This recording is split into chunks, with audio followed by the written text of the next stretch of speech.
السلام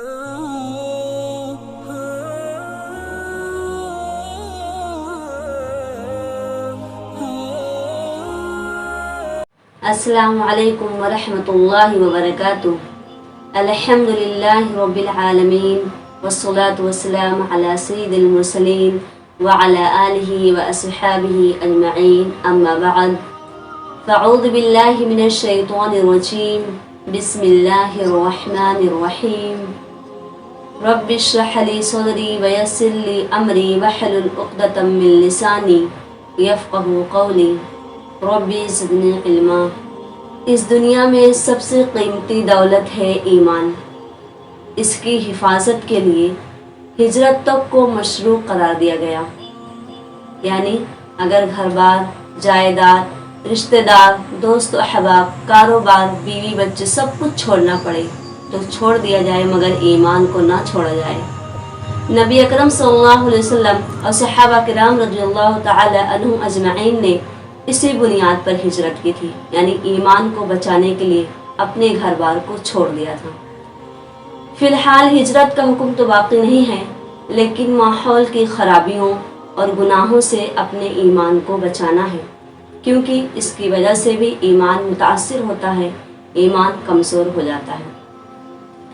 ایک حدیث میں ہے جس میں نبی اکرم صلی اللہ علیہ وسلم نے فرمایا، جس طرح چاند کے سامنے بادل آ جاتا ہے، اسی طرح ہر دل پر بھی ایک بادل سا آ جاتا ہے۔ آپ دیکھتے ہیں کہ چاند چمک رہا ہوتا ہے، اچانک بادل کا ٹکڑا آ کر اسے تاریک کر دیتا ہے، اور جب وہ بادل ہٹ جاتا ہے تو چاند پھر روشن ہو جاتا ہے۔ حدیث السلسلۃ الصحیحہ۔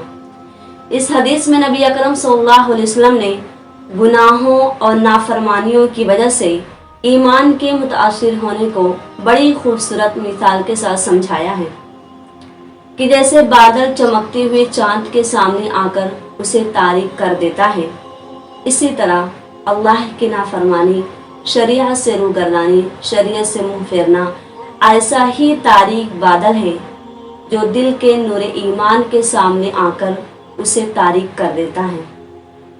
پھر نتیجہ کیا ہوتا ہے؟ انسان وحشت و حیرانی میں رہ جاتا ہے، عبادت کا شوق ختم ہو جاتا ہے۔ تبھی تو انسان کہتا ہے عبادت میں دل نہیں لگتا، تلاوت میں دل نہیں لگتا، اللہ اس کے رسول سے محبت کم ہو جاتی ہے۔ پھر جب وہ توبہ کر لے اور اپنے ایمان کو تازہ کرنے کے لیے اللہ کی طرف رجوع کر لے تو اس کا ایمان پھر روشن ہو جاتا ہے۔ اسی طرح ایک اور حدیث میں ہے جس میں نبی اکرم صلی اللہ علیہ وسلم فرماتے ہیں، ان الایمان لیخلق فی جوف احدکم کما یخلق الثوب فاسألوا اللہ ان یجدد الایمان فی قلوبکم۔ جس طرح کپڑا میلا کچیلا اور کمزور ہو کر پرانا ہو جاتا ہے، اسی طرح تم میں سے ہر ایک کے سینے میں اس کا ایمان میلا اور کمزور ہو جاتا ہے۔ لہذا تم اللہ سے سوال کیا کرو کہ وہ تمہارے ایمان کو تمہارے دلوں میں نیا نیا بنا کر رکھے، اس کی تصدیق کرتا رہے۔ یعنی جس طرح کپڑا میلا کچیلا ہو کر کمزور ہو جاتا ہے، اسی طرح ایمان بھی کمزور ہو جاتا ہے ماحول کی خرابیوں کی وجہ سے۔ کپڑے متاثر ہوتے ہیں، اسی طرح ماحول کی خرابیوں سے ایمان بھی متاثر ہوتا ہے، ایمان بھی پرانا اور کمزور ہو جاتا ہے۔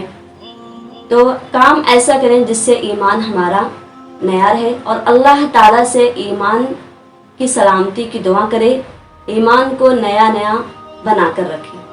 بعض اسلاف نے کہا ہے، من فقہ العبد ان یتعاہد ایمانہ وما ینقص منہ۔ انسان کے سمجھدار ہونے کی یہ بھی ایک دلیل ہے کہ وہ اپنے ایمان کی نگرانی کرے، حفاظت کرے، اس میں نقص و کمی آنے سے اس کا خیال رکھے۔ ایمان کی نگرانی کرے، حفاظت کرے، اگر اس میں کمی آ رہی ہے تو اس کا خیال رکھے کس وجہ سے ایمان میں کمی آ رہی ہے، کس وجہ سے ہمارا ایمان دن بدن گھٹ رہا ہے، ایسے کام کرے جس کی وجہ سے ہمارے ایمان بڑھ جائیں۔ ایمان ہے کیا؟ ایمان 3 چیزوں کے مجموعے کو کہا جاتا ہے: اقرار باللسان، زبان سے اقرار کرنا، تصدیق بالقلب، دل سے تصدیق کرنا، عمل بالارکان، اعضاء کے ساتھ عمل کرنا۔ گویا ایمان نظریات، کردار اور قول و عمل کا نام ہے۔ چونکہ ایمان میں اقرار، تصدیق اور عمل تینوں چیزیں داخل ہیں، اور انسانوں میں یہ اشیاء تو برابر نہیں ہوتی، کسی کے اعمال زیادہ ہوتے ہیں تو کسی کے تھوڑے، کوئی بہت پختہ یقین والا ہوتا ہے تو کوئی کمزور اعتقاد والا۔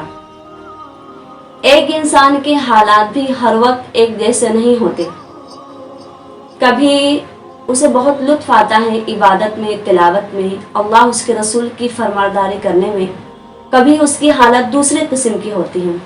اس لیے یہ تسلیم کیے بغیر چارہ ہی نہیں، یہ مانے بغیر چارہ ہی نہیں کہ ایمان کم و بیش ہوتا رہتا ہے، ایمان بڑھتا بھی ہے تو ایمان گھٹتا بھی ہے۔ قرآن و سنت سے اس پر بہت سارے دلائل موجود ہیں۔ صحابہ کرام رضی اللہ تعالی عنہم اجمعین اپنے ایمان کے تعلق سے کتنے فکر مند رہتے تھے، ہر وقت فکر کرتے تھے کہ ہمارا ایمان گھٹ رہا ہے کہ بڑھ رہا ہے۔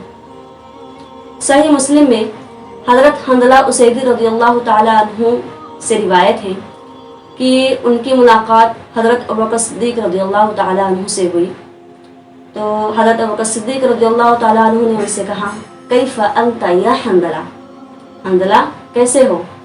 تو انہوں نے جواب دیا نافق حنظلہ، حنظلہ تو منافق ہو گیا۔ کہنے لگے سبحان اللہ، یہ کیا کہہ رہے ہو؟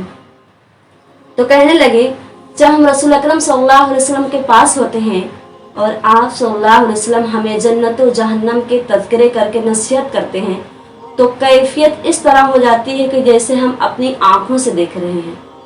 پھر جب اہل و عیال اور کاروبار میں مصروف ہوتے ہیں تو وہ کیفیت باقی نہیں رہتی۔ تو حضرت ابوبکر صدیق رضی اللہ تعالیٰ عنہ فرمانے لگے یہ معاملہ تو ہمارے ساتھ بھی ہوتا ہے۔ پھر دونوں رسول اکرم صلی اللہ علیہ وسلم کے پاس جا کے یہ سارا ماجرا بیان کیا تو آپ صلی اللہ علیہ وسلم نے فرمایا اس ذات کی قسم جس کے ہاتھ میں میری جان ہے، اگر تم ہمیشہ اسی حالت میں رہو جس حالت میں میرے پاس ہوتے ہو تو فرشتے تمہارے بستروں اور راستوں میں تم سے آ کر مصافحہ کرے، لیکن حنظلہ یہ وقت وقت کی کیفیت ہے۔ 3 مرتبہ آپ صلی اللہ علیہ وسلم نے الفاظ فرمائے۔ حدیث میں دیکھیے صحابہ رضی اللہ تعالیٰ عنہ کو اپنے ایمان کی کتنی فکر تھی، صرف دلی کیفیت بدلنے کی وجہ سے اپنے آپ کو منافق کہنے لگے، حالانکہ وہ کاروبار بھی بچے مصروف ہو کر فرض کی ادائیگی سے منہ نہیں موڑتے تھے، فرض تو درکنار نفل بھی نہیں چھوڑتے تھے، لیکن صرف دلی کیفیت بدلنے کی وجہ سے اپنے ایمان کے تعلق سے اتنا فکر مند ہونے لگے۔ تو ہمیں تو اور زیادہ فکر مند ہونے کی ضرورت ہے، کیونکہ ہم فرض بھی چھوڑ دیتے ہیں اور بڑے بڑے گناہ بھی کر بیٹھتے ہیں، لیکن ہمیں احساس تک نہیں ہوتا۔